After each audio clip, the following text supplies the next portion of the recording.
그러므로 내가 그들에게 비유로 말하는 것은 그들이 보아도 보지 못하며 들어도 듣지 못하며 깨닫지 못함이니라.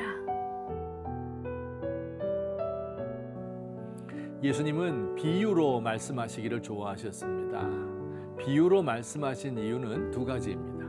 첫 번째 이유는 말씀을 더 잘 알아듣기 쉽게 풀어 설명하기 위함입니다. 이 보이지 않는 천국의 비밀을 일상생활에서 흔히 볼 수 있는 예를 들어 설명해 주셨습니다. 씨 뿌리는 자의 비유, 어부의 비유, 밭에서 보물 상자를 발견한 사람의 이야기, 사마리아인의 이야기, 탕자의 비유 등 성경은 주옥 같은 비유들로 가득 차 있습니다.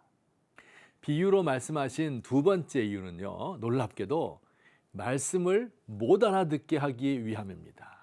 아니, 말씀을 알아듣게 하는 것이 아니라 말씀을 못 알아듣게 하신다고요? 무슨 뜻입니까? 제가 설명을 좀 드리겠습니다. 예수님이 씨 뿌리는 자의 비유를 이렇게 말씀하셨죠. 씨 뿌리는 자가 씨를 뿌리는데 어떤 것은 길가에, 어떤 씨는 돌밭에, 어떤 씨는 가시떨기 위에 떨어져서 결실하지 못하였다. 그런데 어떤 씨는 좋은 땅에 떨어져 많이 결실했다. 귀 있는 자는 들으라. 이게 예수님 말씀의 끝입니다. 이렇게 말씀하신 후 더 이상 아무 설명도 없이 휙 가버리셨습니다. 그러니 누구도 이를 이해할 수 없었습니다. 예수님의 행동이 하도 이상해서 제자들이 예수님께 물었습니다. 왜 비유로 말씀해 주십니까? 왜 수수께끼 같은 말씀하시고 해석도 안 해주십니까? 예수님의 대답입니다. 천국의 비밀을 아는 것이 너희 제자들에게는 허락되었지만 그들에게는 허락되지 않았다. 도대체 예수님은 왜 이렇게 하시는 걸까요? 왜 비유로 말씀하셔서 그 말씀을 감추시는 걸까요? 자, 우리 예수님의 입장이 돼요. 한번 생각해 봅시다.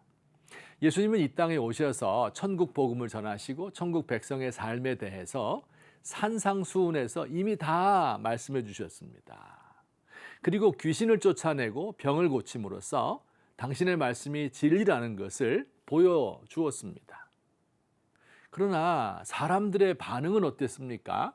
당시 종교 지도자들은요, 예수님을 거부하는 것으로도 부족해서 그가 귀신의 왕이 짚혔다고 했습니다. 백성들은 신기한 기적을 보려고 할 뿐 회개하고 돌이키지 않습니다. 예수님은 이 백성들의 반응에 대하여 실망하셨습니다. 예수님은 백성들에게 이제 충격적인 방법을 사용하고 계신 것입니다.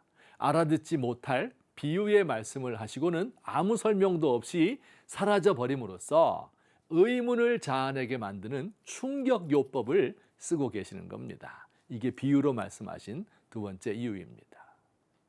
진리에 관심이 없는 사람이라면 이런 예수님의 행동에 대하여 아무런 반응을 보이지 않을 것입니다.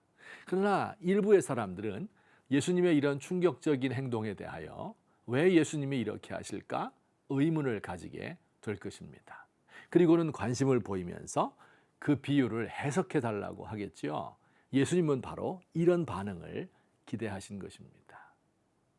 예수님이 알아듣지 못하는 비유로 이렇게 말씀하시면서 사람들에게 기대하는 이 말씀에 대한 자세를 두 가지로 살펴봅시다.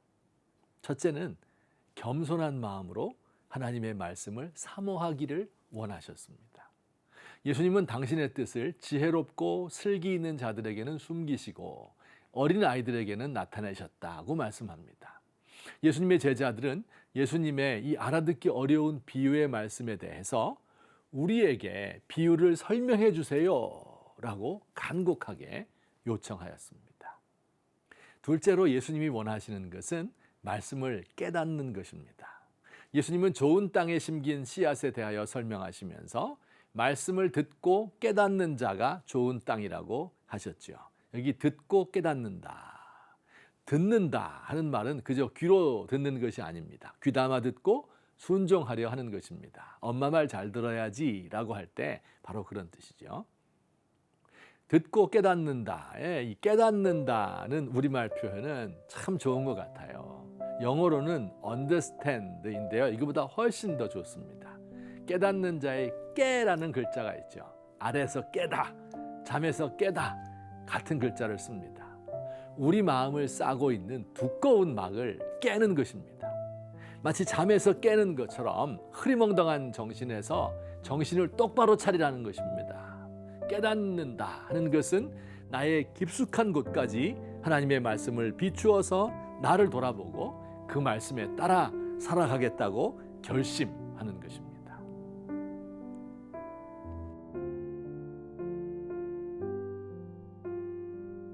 주님, 우리는 지금 말씀의 홍수 속에 살고 있습니다. 그러나 말씀이 귀한 줄 모르고 말씀 듣는 것을 게을리하고 이리저리 비평하며 귀만 높아져 있습니다. 진실로 말씀을 깨닫는 이가 적습니다. 성령님, 저의 마음에 오셔서 저의 악함과 오만을 깨우쳐 주세요. 저는 어린아이처럼 주님의 말씀을 사모합니다.